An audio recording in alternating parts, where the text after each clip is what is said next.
मैं डॉक्टर उमा बारेट, सह आचार्य संस्कृत, वैदिक साहित्य के इतिहास के विषय में अपने कुछ विचार रखना चाहती हूँ, जो इस प्रकार है।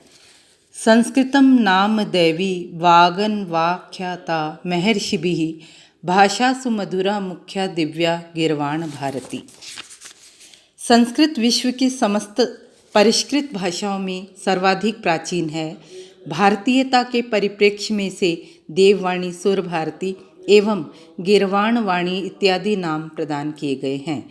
धर्म एवं आध्यात्म से संबंध रखने वाले सब शास्त्रों का अवतरण इस भाषा में हुआ है। यह भारत भूमि का महनीय गौरव है। ऋषियों, मुनियों एवं महापुरुषों के उपदेशों का उद्गम स्रोत भी संस्कृत ही है। इसका मूल कारण यह है कि संस्कृत भाषा पूर्णतया परिनिष्ठित भाषा है। संसार के प्रमुख एवं प्रथम ज्ञान राशि के भंडागार वेद भी संस्कृत भाषा में ही अवतरित हुए। इसी भाषा में आध्यात्म परक उपनिषद ग्रंथों का प्रणयन हुआ। सभी दार्शनिक संप्रदायों का विकास उनके मतांतर सुर भारती के सहारे पल्लवित हुए।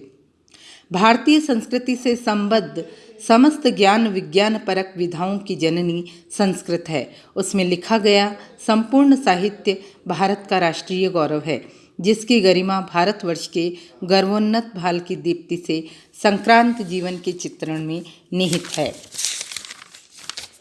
विश्व साहित्य का सबसे प्राचीनतम ग्रंथ वेद है। वेद शब्द से उस समय संस्कृत वाङ्मय का ग्रहण होता है, जिसके अंतर्गत संगीता, ब्राह्मण, आरण्यक, उपनिषद आदि सभी का समावेश वेदों में भारतीय संस्कृति, सदाचार, धर्म, दर्शन, ज्ञान विज्ञान, सामाजिक एवं राजनीतिक जीवन से संबद्ध सभी विषय उपलब्ध है।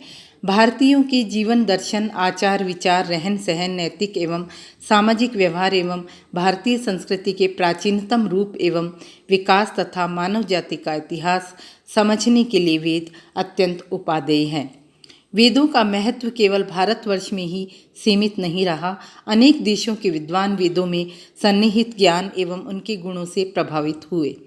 इस देश में समय समय पर आने वाले पाश्चात्य विद्वान वैदिक साहित्य की विशालता एवं उसमें निहित ज्ञान विज्ञान से अत्यधिक प्रभावित हुए थे और उन्होंने वेदों के अध्ययन को मानव जीवन के लिए उपयोगी तथा हितकर बताया था। इन विद्वानों के अनुसार वेद मानव जाति के प्राचीनतम साहित्य ग्रंथ है एवं इनमें आर्य जाति का हजारों वर्ष पुराना इतिहास भरा हुआ है। इनमें विज्ञान का यह अलौकिक समृद्ध है, जिसकी आवश्यकता आज भी मानव जाति को है।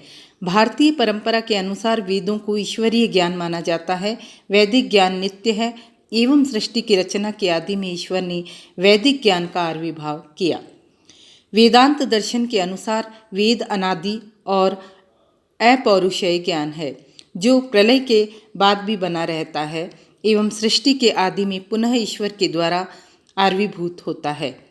सृष्टि की रचना होने पर ईश्वर द्वारा यह ईश्वरीय ज्ञान ऋषियों के हृदय में प्रकाशित होता है और गुरु शिष्य परंपरा द्वारा लोक में प्रवर्तित रहता है। जगत के प्रलय होने पर वह वेद ज्ञान ईश्वर में निहित हो जाता है। वैदिक साहित्य का आरंभ ऋग्वेद से हुआ था। इसके बाद यजुः, साम और अथर्व वेद भी रचे गए। वेदों की व्याख्या करने के लिए बाद में जो साहित्य लिखा गया, उनका अंतर्भाव भी वैदिक साहित्य में कर लिया जाता है। चारों वेदों के अतिरिक्त 4 उपवेद आयुर्वेद, धनुर्वेद, गांधर्व वेद और अथर्व वेद, ब्राह्मण ग्रंथ, आरण्यक, उपनिषद, 6 वेदांग, बृहद देवता और अनुक्रमणिकाएं भी वैदिक साहित्य में ग्रहण की जाती है। ऋग्वेद संहिता। ऋग्वेद का संगठन 2 प्रकार के क्रमों से किया गया है, अष्टक क्रम और मंडल क्रम। अष्टक क्रम के अनुसार ऋग्वेद को 8 अष्टकों में विभाजित किया गया है। प्रत्येक अष्टक में 8-8 अध्याय हैं। ये अध्याय वर्गों में विभक्त हैं और प्रत्येक वर्ग में प्रायः 5 मंत्र हैं। मंडल क्रम। ऋग्वेद का यह क्रम अधिक महत्वपूर्ण, ऐतिहासिक तथा वैज्ञानिक है। इस क्रम के अनुसार ऋग्वेद को 10 मंडलों में विभक्त किया गया है। इनमें 85 अनुवाक हैं और इन अनुवाकों में 1270 मंत्र, 1,53,726 शब्द है। ऋग्वेद संहिता वेद की प्राचीनतम संहिता स्वीकार की गई है।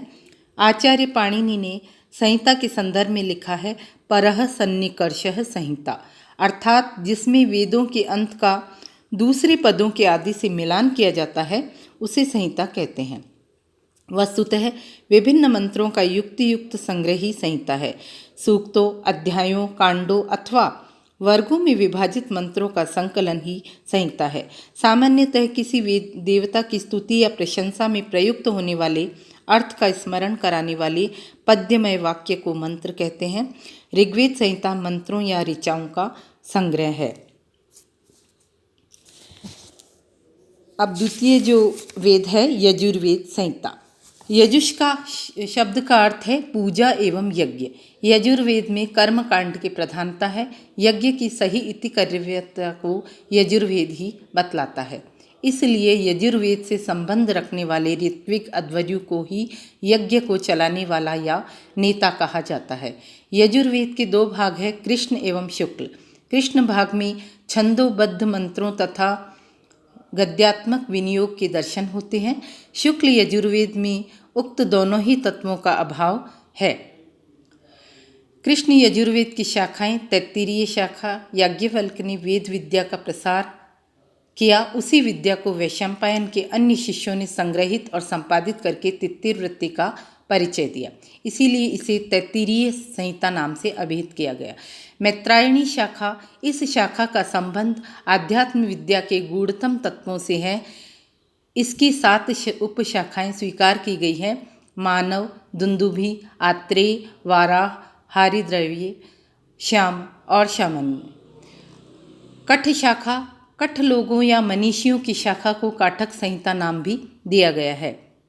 यह संहिता औपनिषदिक तत्वों से परिपूर्ण दिखलाई पड़ती है। शुक्ल यजुर्वेद की शाखाएं, इसकी 2 संहिताएं प्रसिद्ध है, काण्व व वाजसनेय। काण्व शाखा कण्व ऋषि की शिष्य परंपरा में जिस शाखा का अभ्युदय और अभ्युत्थान हुआ उसे काण्व संहिता नाम से अभिहित किया गया। वाजसनेय शाखा, इस शाखा का नामकरण वाजसेनी के पुत्र यानी याज्ञवल्क्य के नाम पर भी हुआ है। सूर्य के द्वारा याज्ञवल्क्य ऋषि को दिन में ज्ञान प्राप्त होने के फलस्वरूप प्रस्तुत यजुर्वेद को शुक्ल यजुर्वेद कहा गया। सामवेद संहिता। साम शब्द का शाब्दिक अर्थ है देवों को प्रसन्न करने वाला गान।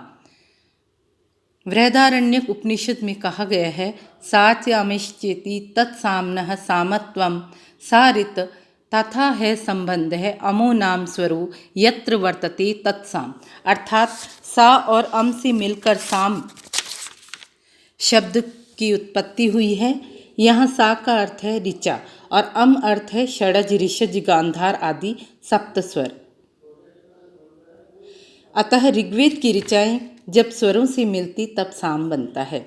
साम के महत्व को दर्शाते हुए शतपथ ब्राह्मण में कहा गया है ना साम यज्ञो भवति, अर्थात साम के बिना यज्ञ नहीं होता है। इसलिए बृहद देवता में कहा गया है कि जो पुरुष साम को जानता है वही वेद के रहस्य को जानता है। सामान्य यो वेत्ति स वेद तत्वम। गीता में पद्म नाम भगवान श्री कृष्ण का स्वयमेव कहते हैं वेदानाम साम वेदो अस्मि। शाखाएं। सामवेद की शाखाओं के विषय में मतभेद रहा है। पुराणों में तो सामवेद की सहस्त्र शाखाओं का उल्लेख है, किंतु चरण व्यू ग्रंथ में इसकी 16 शाखाएं कही गई है। इस समय इस वेद की केवल 3 शाखाएं उपलब्ध हैं। इनके नाम हैं कौथुमीय शाखा, राणायनीय शाखा तथा जैमिनीय शाखा। कौथुमीय शाखा का प्रचार गुजरात प्रांत में अधिक है। स्वरगान की विधि का ज्ञान भी अब इन्हीं ब्राह्मण परिवारों के कतिपय पंडितों को है। यह शाखा प्रकाशित हो चुकी है। राणायनीय शाखा का प्रचार महाराष्ट्र में है। इस शाखा के लोग संहिता, उपनिषद और ब्राह्मणों की दृष्टि से उन्हीं को मान्यता देते हैं जिन्हें कौथुमीय शाखा के लोग मानते हैं। जैमिनीय शाखा का प्रचार अपेक्षाकृत कम है। इसका प्रामाणिक संस्करण यूरोपीय विद्वान डॉक्टर कैलेंड ने प्रकाशित किया है। इस शाखा के जैमिनीय संहिता, जैमिनीय ब्राह्मण, केनोपनिषद, जैमिनीय उपनिषद, जैमिनीय श्रौत सूत्र और जैमिनीय ग्रह्य सूत्र प्रसिद्ध है। अथर्ववेद संहिता, चारों वैदिक संहिताओं में अंतिम स्थान अथर्ववेद का है। गणना क्रम में अंतिम स्थान होते हुए भी वैदिक कर्मकांड की दृष्टि से अथर्ववेद को सबसे महत्वपूर्ण स्थान प्राप्त है। वैदिक कर्मकांड का संचालन जिन 4 ऋत्विजों के तत्वावधान में होता है उनमें सबसे मुख्य स्थान ब्रह्मा का होता है और इस पद पर अभिषिक्त होने का गौरव केवल अथर्ववेद को ही प्राप्त होता है। अंगिरा वंशीय अथवा अथर्वा ऋषि द्वारा दृष्ट होने के कारण इस वेद को अथर्ववेद संहिता के नाम से जाना जाता है। महाभाष्यकार पतंजलि के अनुसार अथर्ववेद की 9 शाखाएं हैं। पिप्पलाद, स्तोत्र, मोद, शौनकीय, जाजल, जलद, ब्रह्मवेद, देवदर्श तथा चरणवेद। इनमें से इस समय पिप्पलाद एवं शौनकीय मात्र 2 ही शाखाएं उपलब्ध होती हैं।